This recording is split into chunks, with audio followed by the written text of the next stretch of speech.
Hai guys, welcome back to my YouTube channel, YouTuber Bang. Oke, jadi hari ini balik lagi di Halo Julie.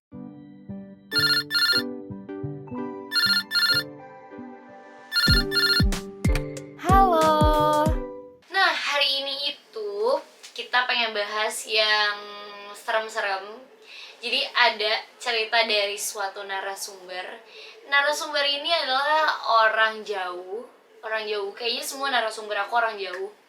Dia itu akan bercerita tentang masa lalu dia saat sirkus JKT48. Kira-kira gimana ceritanya? Jujur sebenarnya aku buat konten ini takut karena ini konten horor. Tapi langsung aja kali ya kita denger. Tapi sebelum itu aku pengen ceritain dulu dia tuh sebenarnya kenapa gitu. Jadi dia ini waktu itu tuh ada sirkus JKT48 tim J. Dia tuh kayak diajak gitulah sama temannya untuk ikut sirkus. Nah akhirnya dia pengen lah. Tapi ternyata di sirkus itu dia melihat sesuatu. Dan itu tuh katanya tuh bener-bener serem banget. Itu bener-bener ngebuat kalian semua bakal kayak emang iya. Pas aku baca ceritanya tuh kayak oh ternyata seserem ini ya gitu. Tapi langsung aja kali ya kita telepon narasumbernya untuk kita tahu cerita kejelasannya gimana. Check it out langsung. Takut. Kita telepon ya.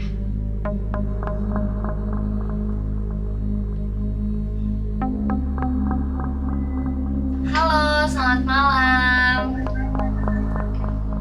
Malam. Malam. Kakak tahu nggak aku siapa? Julia.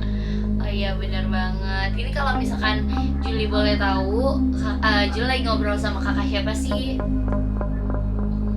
Dari Fahmi. Oh Kak Fahmi. Iya oke.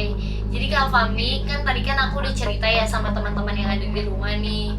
Kalau misalkan kakak tuh punya kisah horor dan aku tuh udah sempat baca juga di email kalau misalkan ceritanya lumayan menegangkan. Kayaknya enaknya langsung kakak ceritain aja kali ya. Gimana awal mulanya, terus dari kakak berangkat sampai kakak bisa ngerasain hal itu gitu. Coba dong ceritain.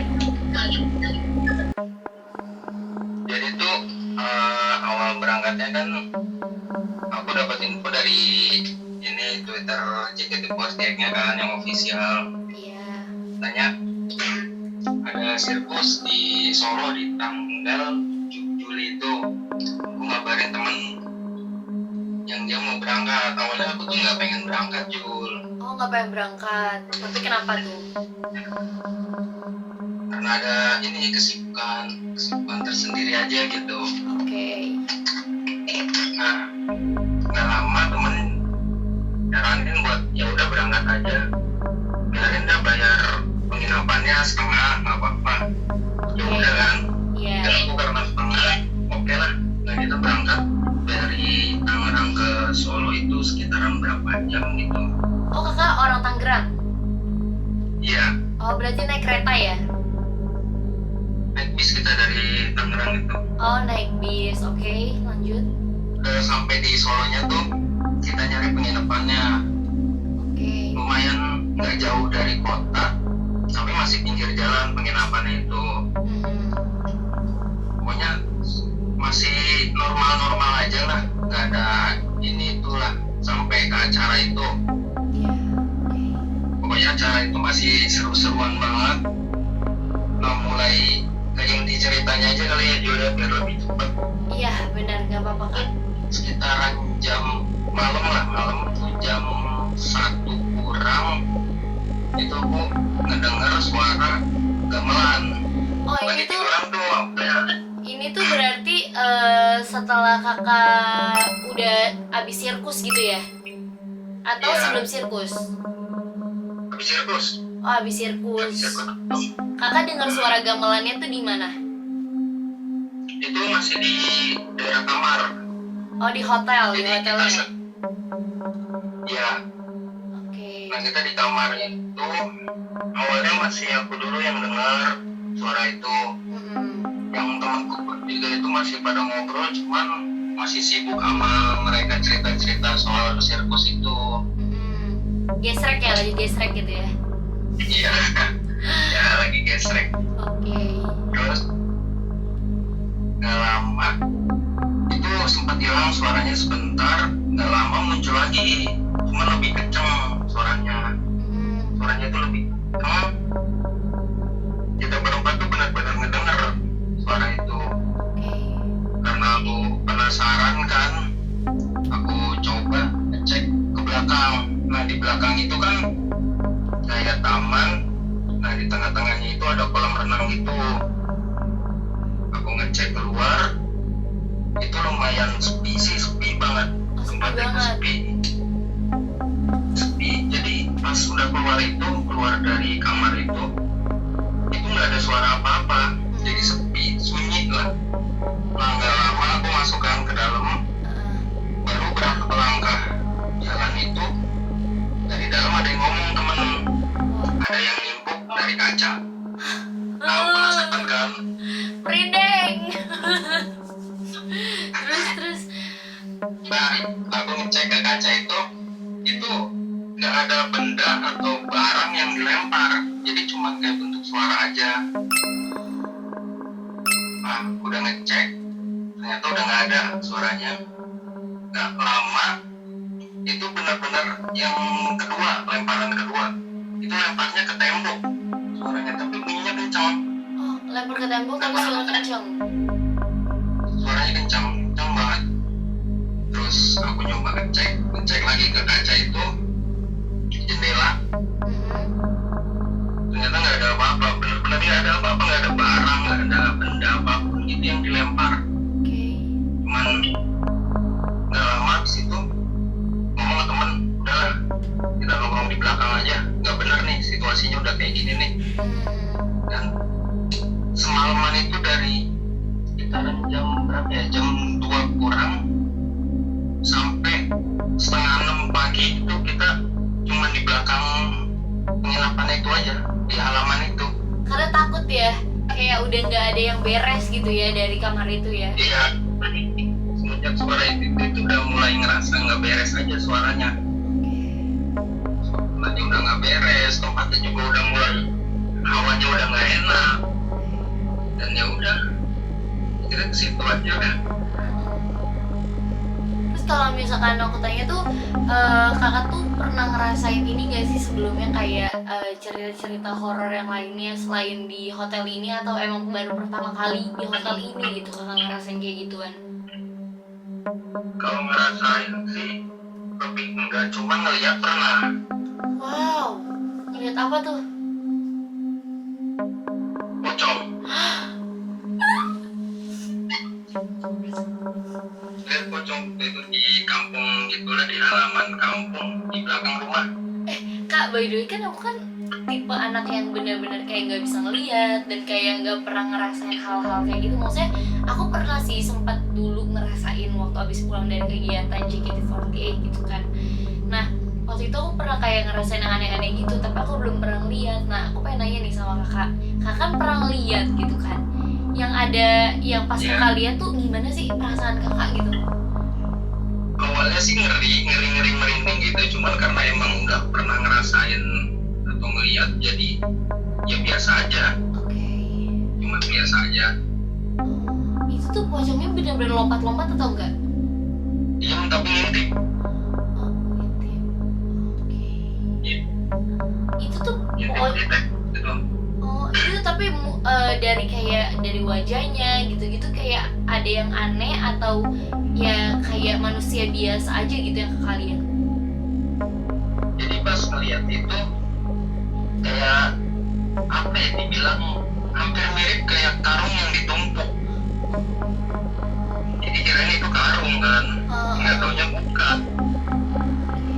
Cuman di ujung kepalanya itu kan ada ini kan, kayak iketan gitu, jadi di situ mulai ngerasa udah wah.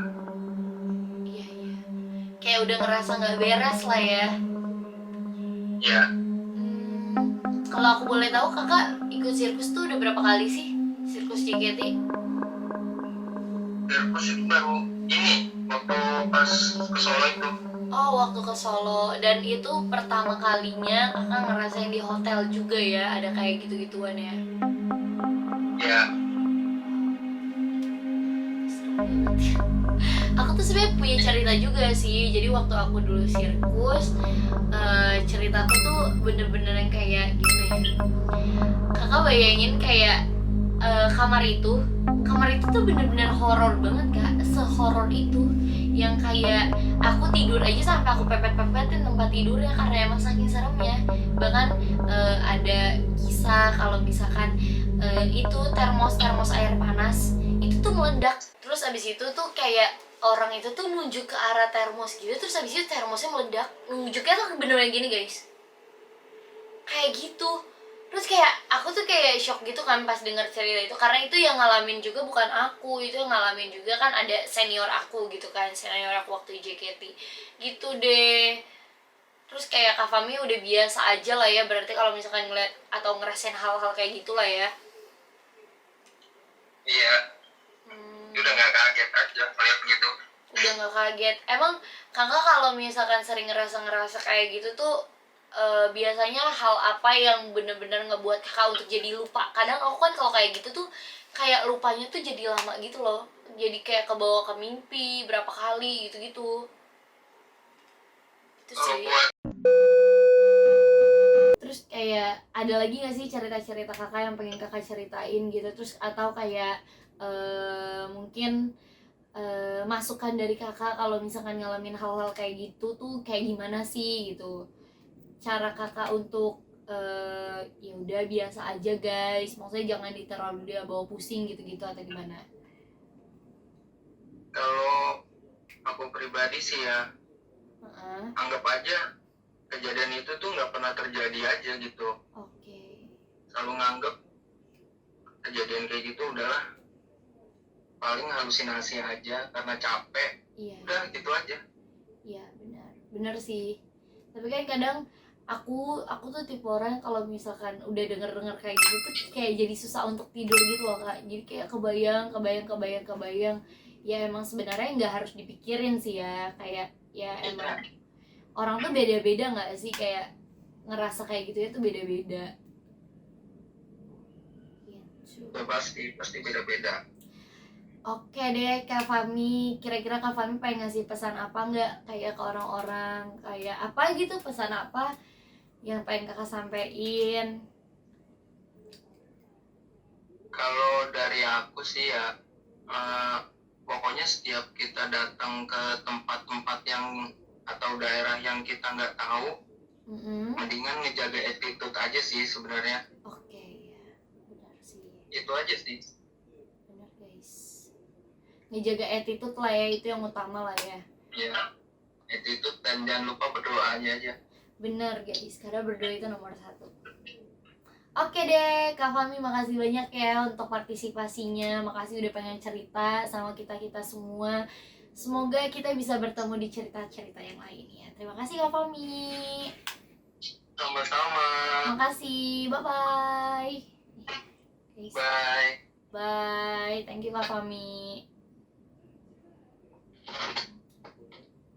Oke guys, setelah udah dengar hal itu, ya sebenarnya ini terjadinya bukan di sirkus JKT48 guys. Ini terjadinya saat dia nginep di suatu penginapan di Solo waktu itu. Ya emang sih, waktu aku ikut sirkus tuh emang banyak banget kayak kejadian-kejadian yang di luar pikiran aku. Yang sampai-sampai tuh aku tuh kalau misalkan satu kamar satu sirkus sama orang tuh, aku pengen nyari orangnya yang selalu nggak bisa tidur gitu. Pokoknya harus aku yang tidur duluan dibandingkan orang itu. Tapi ya emang kuncinya satu ya guys, kita harus rajin berdoa, karena berdoa tuh emang yang paling utama dari segalanya. Karena kita ya udah, kalau kita digangguin pun mungkin karena kita halusinasi atau kita kecapean atau gimana. Semoga kalian senang sama ceritanya, semoga kalian terhibur juga, terus kayak ya bisa dijadikan pembelajaran untuk lebih menjaga kata-kata kalian saat di luar rumah atau saat di luar lingkungan kalian yang pada umumnya. Oke, terima kasih semuanya. Jangan lupa di like, comment, and subscribe. Nyalain juga loncengnya. Terima kasih. Yang pengen kirim cerita bisa kirim ke email aku di bawah ini. Oke, bye.